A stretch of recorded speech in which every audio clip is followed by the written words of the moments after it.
Welcome on in to the Utah Blockcast. I'm Steve Bartle, Utah Insider for KSL Sports. Good to be back with you on a Tuesday. Man, we dropped a Monday episode. We're doing a Tuesday episode. We're going to do a Tuesday live stream. I'm fired up, man. But also, I'm ready for the season to begin because we are, man, scrapping for content ideas. So hopefully I can make it to game week. But anyways, excited to be back with you. If you missed anything from KSL Sports yesterday or anything from myself or my BYU counterpart, Mitch Harper, we are going to be doing daily podcasts. So I'm excited about it. Obviously, the Utah Blockcast gonna be going daily, and Mitch with his Cougar Tracks podcast will be going daily as well. So a lot of fun, man. I'm excited. Mitch has been instrumental in pushing this and getting this. So, all the credit belongs to Mitch Harper. I'll probably end up going crazy with the daily content. But man, for now, I'm excited. I'm so pumped. And no, I'm just kidding.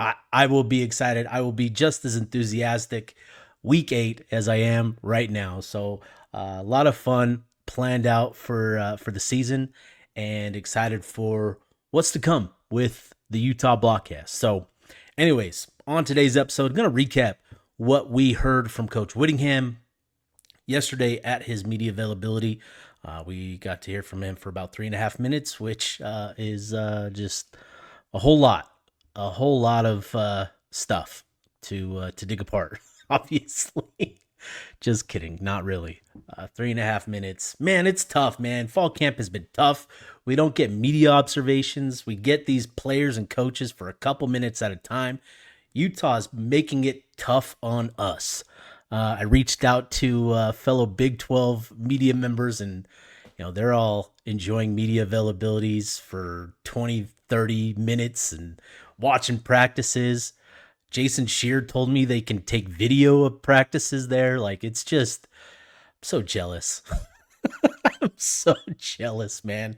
It's tough out here, but we're making it. We're making do with what we have, and man, like I said, I am just excited for the season to get going. So, anyways, going to rewatch Kyle Whittingham's media availability from yesterday, and then we're gonna dive into some comments, maybe just one comment in particular, and then also gonna finish the show up predicting a key stat that will prove to be the difference in each game this season.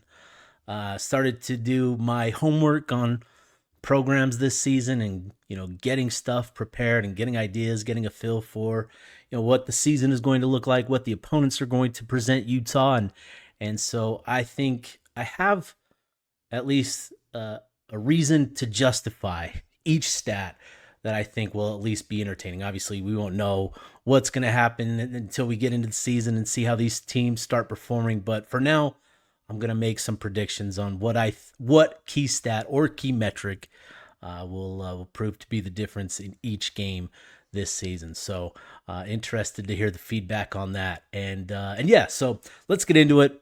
First, let's pull up Whitt's comments from yesterday. Let's just roll back that video. You had your second scrimmage. How's everything going? How's the depth everything at? It's shaped up. We probably won't release one though. With the new what do you call it? Health rule, or the rule that Big 12 put out. That's really all we'll release each week is who's available, who's not. But I can tell you that Isaac Wilson is number 2 right now.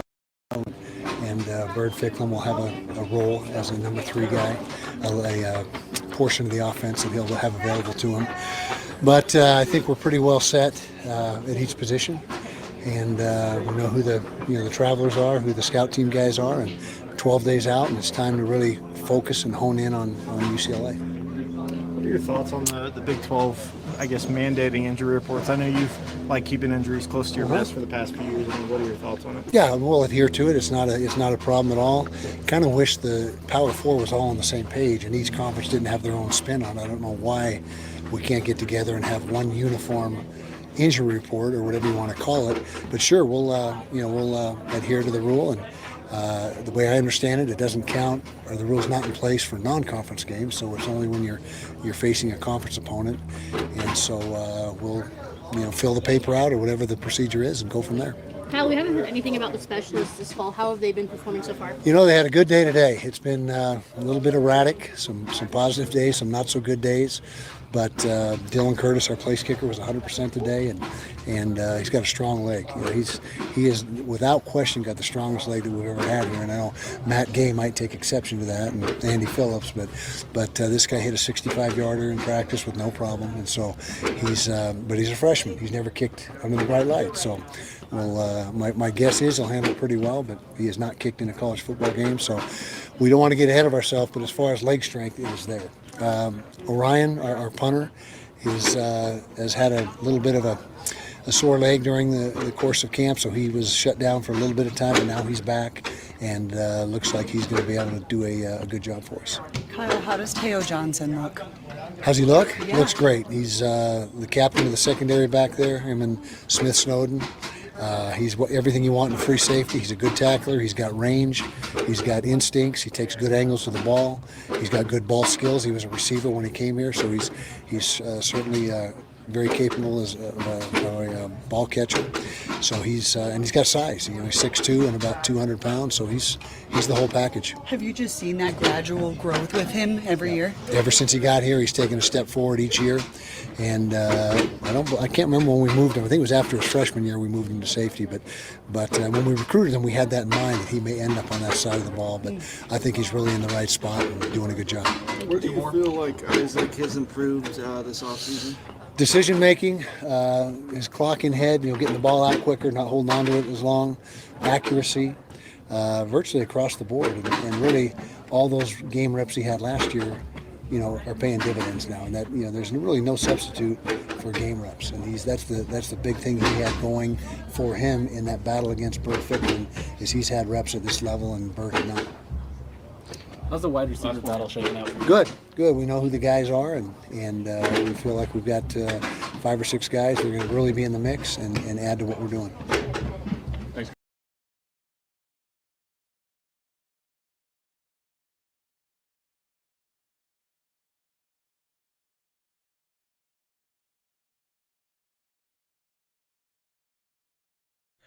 All right, so there you have it. I should unmute my mic. I fell victim to the mute button. But anyways, there you have it. I think obviously the thing that stood out was his first comments about the depth chart, how they probably won't release one. And I think I'm sure my reaction was the same as everyone else's. Just like, what the hell? I laughed. I laughed at first. Internally, I can't laugh there, in the scrum, but I laughed internally because I'm just like, there's no way this is real, right? and it's such, Whitt has said in the past that these depth charts, they don't really matter. They internally, they know what's real and what's not. And these depth charts are mostly for just fans to, it's just a snapshot essentially of what to expect, who's playing well at the time and that sort of thing. But it's just funny that,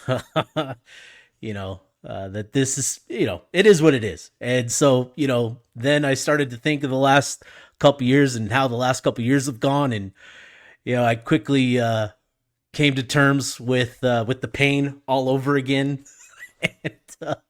and the realization that, we're probably not going to see a single depth chart this season. So yeah, cool. That's great. But yeah, it's just funny. The same day I publish an episode predicting what the depth chart will look like, a few hours later, Kyle puts the kibosh on any inkling that a depth chart is coming this season. So, oh man, it's funny. But really, how big a deal is a depth chart? Look, we know what they are. It's not really that big a deal.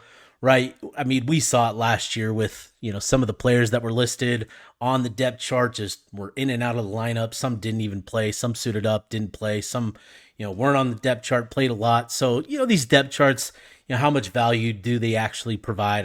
Not a lot. Like we know, for those of us that do our homework, that pay attention, that take notes in class, uh, we have a feel. We know who the guys are going to be, and so that's where that's going to be on us to just keep tabs on everything and keep track of who's playing well, who's not, who's seeing a lot of snaps, and all of that over the course of the season, to just kind of keep a feel for what the depth chart is going to look like. It would be nice for that to be provided to us, but we, like I said, we have an idea. We keep close enough tabs on everything with the program and the success that they have. And really, with this, even though this depth chart is for us, and they have, internally, they'll have their own depth charts. They'll have their own things. I think, Whittingham has always been one that's been about fostering a competitive environment and fostering a competitive attitude and, team first mentality and not worrying about your own. And I think, outside of the quarterback position, which sort of needs more of a softer, more delicate touch, right? Which is kind of why I think the only spot that he specified out of that whole thing was Isaac Wilson being named QB2. I think outside of that quarterback position, I think, creating competition and a more competitive environment where each and every snap, each and every day, you don't know where exactly you fall on the depth chart. Maybe it creates more energy, more competitiveness. I don't know. But I think that's sort of maybe the idea behind not having a depth chart. And like I said, they have an idea of who the guys are. They probably have a depth chart still up in the locker room, just so everybody knows and is aware of who's who, what's what, and that sort of thing. So again, depth charts would be a nice thing to reference over the course of the season. It was a consistent content piece for us, for all of us, updating the depth chart, week by week and that sort of thing. But look, depth charts are like teaser trailers, right? You see little snippets, you get a little idea of what the movie is going to be like, what the plot is going to be like, but in game, it's just totally different. There's so much more context, the X's and O's, who's playing well, all of that sort of stuff. So, that's where we're at. And really, hat tip to Coach Whittingham. Just when we thought we had him, right? Just when we thought, injury reports. Now you can't hide anymore. No more game time decision type stuff. He flips it on its head, and man, just as always, man, when Whitt's back is up against the wall, which in this instance it felt like we had him up against the wall. That's when he's at his best, man. He pulled out just the absolute sucker punch and said, "All right, you want your injury reports? Well, say goodbye to the depth chart." So, hat tip to Coach Whitt for that, man. Respect, even though it is maddening. All right, let's transition to something a little lighter, something a little even more meaningless, maybe, and predicting some of these key stats and key metrics in each game this season. So, all right. Let's dive into these key stat predictions for each and every game on Utah's schedule this season. So, to start, game number 1, UCLA, right out the jump. I think the key stat in this game is going to be pressure rate. UCLA gave up 2.8 sacks per game last season. They only generated 1.8 sacks on defense. So, it's an offensive line that'll give up some pressure, and it's a defensive line that doesn't generate a lot. Last season, UCLA's Ethan Garbers was pressured on 40% of all his dropbacks. Just to kind of compare, right? Isaac Wilson was pressured on 35% of all his dropbacks. So, what'll be interesting is Nico Iamaleava, who transferred from Tennessee. He's coming to UCLA, where he experienced a pressure rate at Tennessee of only 28% on all of his dropbacks. So, there's a lot of things that go into creating pressure, right? You have to have good coverage. Sometimes scheme is a big way to negate pressure, right? I think Iamaleava did a really good job of getting the ball out in a timely manner. And so that's going to be an interesting battle, a back and forth battle, right? How does Utah's coverage hold up against UCLA's pass catchers to give the pass rush time to beat their man, to get into the backfield and create that pressure? That's going to be key in my eyes. I think it's going to be really important for Utah to get pressure on Iamaleava, because even though he wasn't pressured a lot last year, again, only 28% of his dropbacks, he, just like any other quarterback, suffered pretty considerably in terms of his level of execution compared to when he's kept clean. So it was a major drop off. I believe his PFF grade was about 35, which is not great. He threw for not a lot. Just his play suffered just like any other quarterback. So for me, key number one is pressure rate against UCLA. Now, getting into game two, I think yards per play. Look, it's Cal Poly. In these types of games, there is typically a pretty significant talent discrepancy, and that is represented and reflected in yards per play and the difference in yards per play. So the talent disparity between Utah and Cal Poly should be reflected in that number, in average yards per play. It's one of the 5 factors to success, and Bill Connolly has written about this, over the years, that is, a big indicator of the difference in, how teams are performing, talent level, all of those sort of things. So against Cal Poly, obviously I'm going to be looking at yards per play and the difference between Utah and Cal Poly in that one. So that's going to be pretty simple. In game number 3 with Wyoming, this one, is a little bit different. There's not as big of a talent discrepancy between Utah and Wyoming as there is to Cal Poly. And Wyoming can be particularly tough at home. They can be pretty pesky. Texas Tech struggled with the Cowboys. It was either last season or the year before that, or maybe it was Washington State. I can't remember. But this is where I think Utah can generate a lot of big plays to really boost that yards per play average, create those explosives against a Cal Poly. Maybe you don't get the same number of explosive plays against Wyoming on the road, but the efficiency and the success rate should still be really strong for Utah. And likewise, on the defensive side of the ball, you should be able to limit the efficiency of the Cowboys offense. So in back-to-back games, 2 of the big factors in winning games, explosiveness and efficiency, we're going to get a good taste of what that looks like in these 2 games, in my opinion, with this Utah offense and defense as well. So those are going to be the keys there.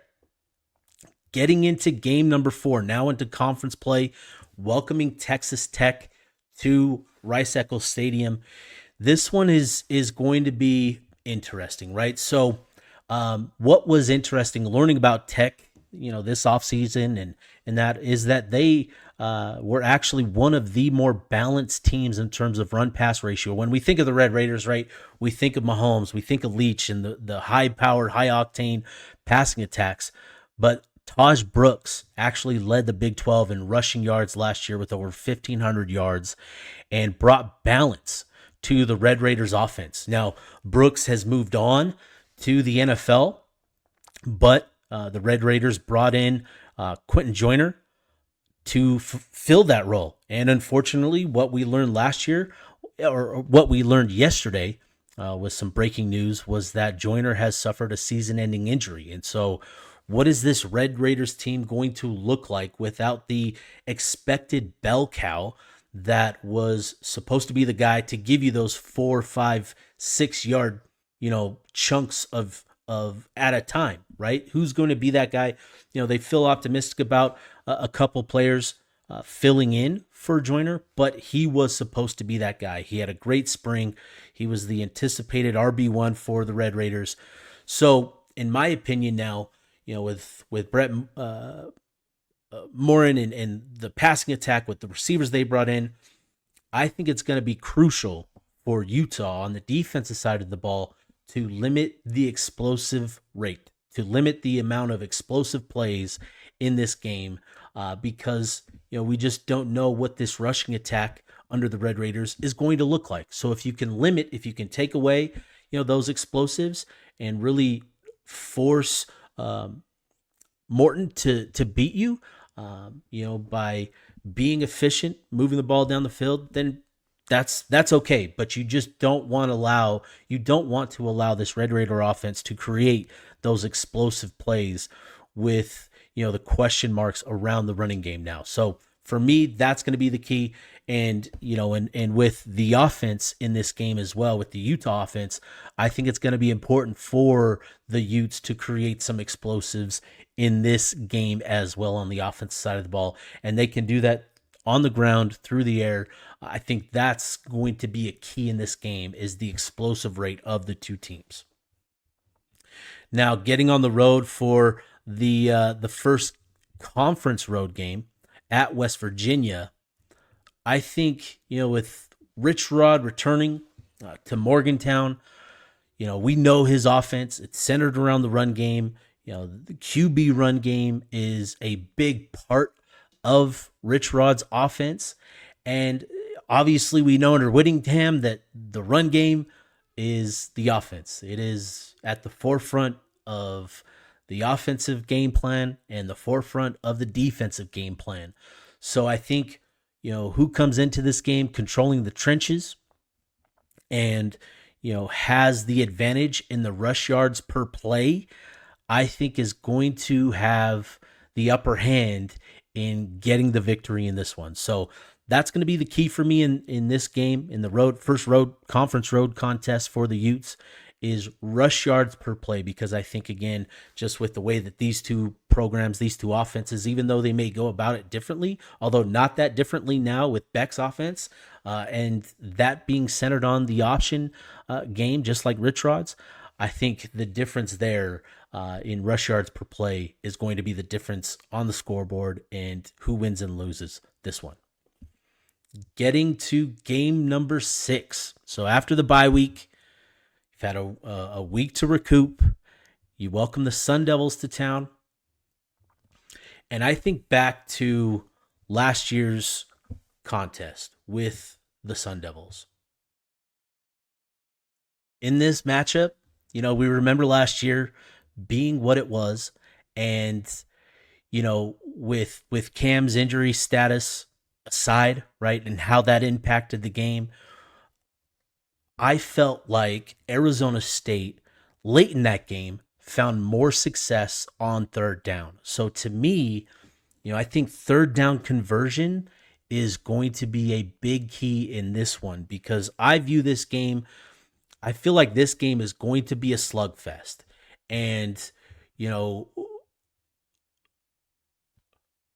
who basically, which offense, deals the most blows, right, by being on the field and, sustaining success, I think is going to be the victor in this one. And so I think third down conversion, right, converting on those conversion downs, sustaining drives, keeping defenses on the field, right, those were things that we saw last year with Arizona State. Sam Levitt picked up a couple key first downs. One of them came on a crucial third down, if I remember right. Jeff Sims came in, picked up a first down with his legs on third down. Cam Scadaboo, obviously, we know what he did. You look at the numbers, and Utah still converted at a higher rate and more of them in that game. But I feel like late in that game is when Arizona State started to convert those third downs. So to me, that's going to be the key in this one, again, is third down conversion rate.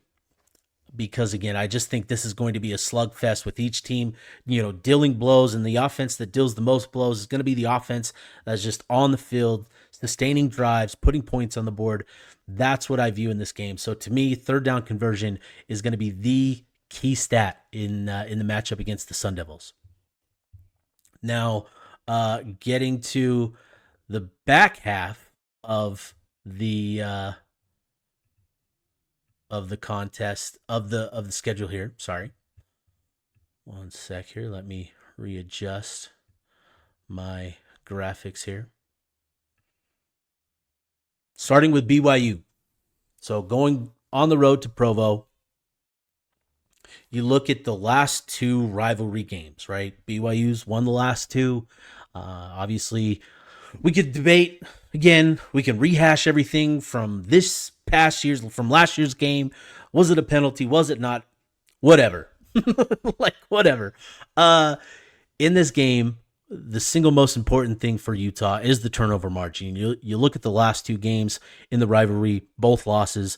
Utah is -5 in the turnover margin, and they haven't generated a single takeaway against BYU. They've turned it over 5 times and have not had a takeaway. So to me, that is going to be the biggest key in this game, not just because of what's transpired in the previous two matchups, but understanding Provo and the environment there and how raucous that stadium can be, especially in the rivalry game.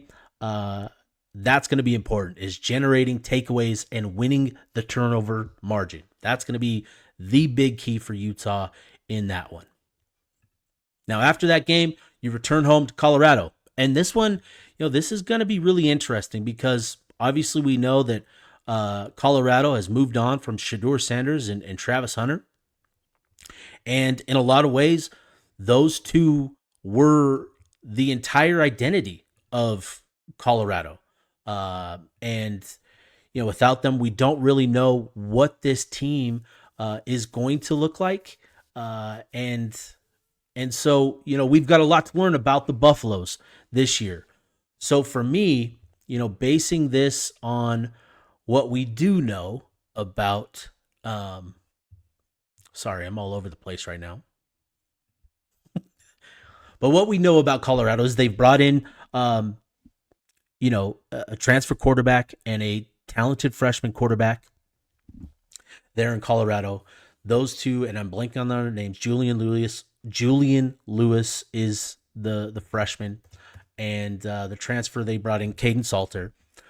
What we have heard about the offense moving forward post Shedeur is that they want to get back to more run game. Now, until we see it, I don't know that I'll believe it, but they want to incorporate the QB run game. That's been a fact. That's been, a factor in Salter's success specifically. And so, with that in mind, I think, with what we know about Devin Dampier and what he means to this offense and this team, I think that is going to be, this game against Colorado is going to boil down to the difference in quarterback play. And for me, I'm going to look at QBR as the metric in this game that will determine who wins, who loses, which quarterback has the higher QBR, based on, and again, I think QBR, Whittingham has said it, and other sources have now said it as well, that QBR is the best metric to determine a quarterback's impact. And Dampier, graded out fairly well in QBR last season. I think he was about 35th in the country. And so, it's the best because it takes in the context. It takes in, rushing. It takes in passing, and it incorporates the value, additional value in converting first downs and all of that sort of stuff. So it really reflects the genuine impact of quarterback play. So for me, I'm going to look at QBR in this game just because we don't know what Colorado is going to be this year until we get into the season.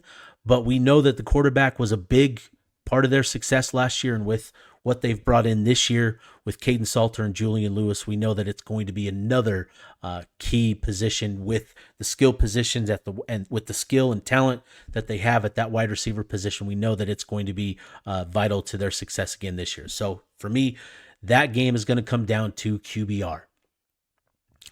Getting to the next game, welcoming Cincinnati to Salt Lake City.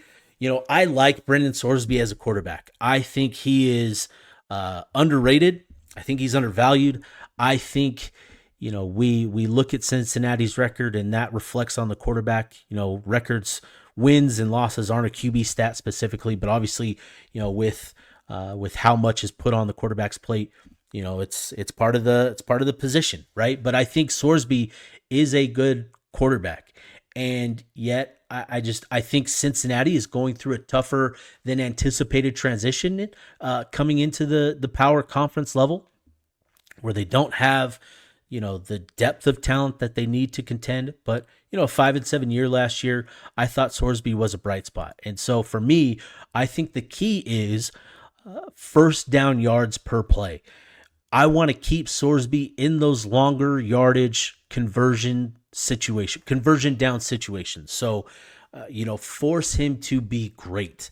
I think if you can limit their success on early downs, particularly first down, and forcing them to be more aggressive, you'll take that. So I want to keep Cincinnati in long yardage situations, allow the pass rush to get after Sorsby. And, I want to take away the run game. I don't want that to be a factor in this contest. So for me, I think that's going to be the key. And obviously with Utah and the offense against the Cincinnati defense, Cincinnati was towards the bottom in terms of rushing yards allowed. And obviously we know how much Utah will want to run the ball, especially on first down. I think that's going to be key for Utah in this one, is establishing the run on first down specifically, and having healthy total average yards per play on first down. I think that's going to be key. So that's the key metric for me in that one. In the next contest, so Utah will have a bye, and then they'll be on the road at Baylor.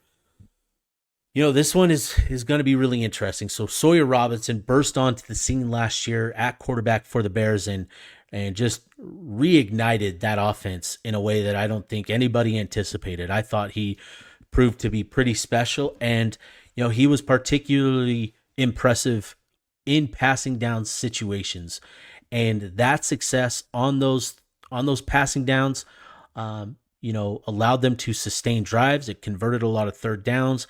It allowed them to establish the run. And so to me, that's going to be a big factor in this one, with Utah going on the road to Baylor down in Waco. I think that's going to be a significant factor in Utah's success against the Bears, is limiting their success on those passing downs. And likewise, you're going on the road into an environment which, Utah was there 2 seasons ago, and frankly, it wasn't all that impressive, but we understand that where Baylor was at the time, it was a struggling program. The fan base didn't show up for that. The student section did. With the success that they had last year, it'll be interesting to see what sort of impact that has on the crowd and what sort of crowd we see in that game. But again, you're going on the road. You're going to have to convert on those passing down situations as well if you're Devin Dampier. So that's going to be a big key for both teams, not just for both units, I should say. Not just limiting Sawyer Robinson and the Bears offense, but you're also likely going to be in those long yardage situations as well, being on the road, and Dampier is going to have to convert them. So to me, that's going to be a big key in that matchup, is passing down success rate. Returning home, welcoming Kansas State to Rice Eccles. To me, this one, I have a lot of respect for Chris Kleiman and the way that he's built that program. There's a lot of similarities between Coach Whittingham and Coach Kleiman in terms of the values that the principles and added and sort of the brand that they value, right? They like toughness. They like running the ball. They build their culture around the same things. To me, this is going to come down to red zone efficiency. Now, neither team got to the red zone the most. Neither defense allowed the least amount of red zone trips for the opponent, but both were efficient in scoring. Obviously, Utah struggled a bit last year, more than they typically do. Kansas State, they weren't great, but they converted in the top half of the Big 12 offensively, and they both limited opponents to about 80%, which is top half of the conference as well. So to me, getting into the red zone and converting those opportunities for the Utah offense is going to be key. And likewise, it's going to be important for Utah to keep Kansas State out of the red zone. And when they do get to the red zone, limiting those scoring opportunities to field goals. If that to me is going to be the difference in this one. I sort of view this in the same light that I do the ASU game, where I feel like this is going to be, a back and forth slugfest. So to me, who takes advantage and converts when they're in scoring position is going to be key. And for me, that comes down to red zone efficiency. And then the last one here, trying to get it pulled up, Kansas. Kansas, you get to that final game and it's essentially just score more than the opponent.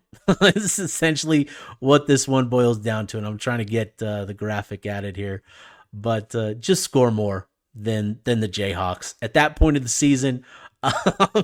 Just get one more point on the board than them, and that'll be the difference, right? So just score one more point, and that'll do it. So for me, that's what I've got. Those are the key stat predictions in each and every game. Would love to hear from you guys what you think will be the key, maybe in each game, maybe over the course of the season. Would love to hear from you guys. But for me, that's what I view as the key stats or key metrics in each and every game. So that'll do it for this episode. Again, getting this published out noon Tuesday. You can listen to it. We'll do a live stream tonight. We're going to be able to hear from Coach Beck and Coach Scally tonight at our media availability, as well as some defensive players. So we'll have that. I'll have that ready to go for you during the live stream as well. We'll probably plan on about 8 o'clock because our media availability is pretty late tonight. And then I've got to deal with traffic to get home. So we'll probably plan on 8 o'clock tonight to do the live stream, and then that'll be the episode tomorrow. So appreciate everybody for tuning in, and we'll chat tonight.